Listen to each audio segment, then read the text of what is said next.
பாதிப்பா குடிமக்களை குடிகார மக்களாகிட்டு சொல்லி பாதிக்கணும்னு கேட்குறீங்க. உங்கள் வீட்டில் நீ குடிக்கிறான்னு நினைக்கிறேன். கிட்டத்தட்ட 40% ஆஃப் பீப்புள் வந்து நாசமாக போயிட்டு இருக்காங்க. ஞாபகம் அதால இவருக்கு இப்போதான் தெரியுதா? ஏன் சரி இதுவரை நீ மதுவுக்கு எதிராக என்ன பண்ண? சரி நீ ஒரு செலிபிரிட்டி தானே, பல இடங்களில் போய் பேசுறல்ல, அந்த பேசுகிற போது ஏதாவது ஒன்று ரெண்டு இந்த மாதிரி பேசலாம்ல.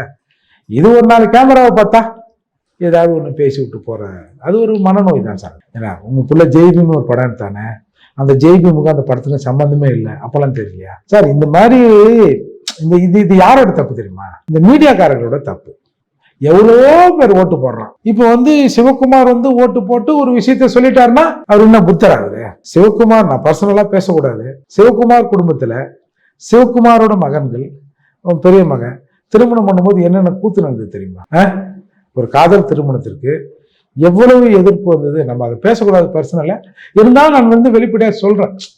நீங்க வெளிப்படையா நாங்கெல்லாம் ஒரு பெரிய சித்தாந்தவாதிகள், நாங்கெல்லாம் புரட்சியாளர்கள், நாங்கெல்லாம் வந்து இந்த மாதிரி தான் பேசுவோம் அப்படின்னு ஒரு இமேஜ் உங்களுக்கு கட்டமைக்கப்படுது இல்ல, அந்த இமேஜுக்கு பின்னால் நீங்க எல்லாம் அப்படி இல்லைன்னு நான் சொல்ல வரேன்.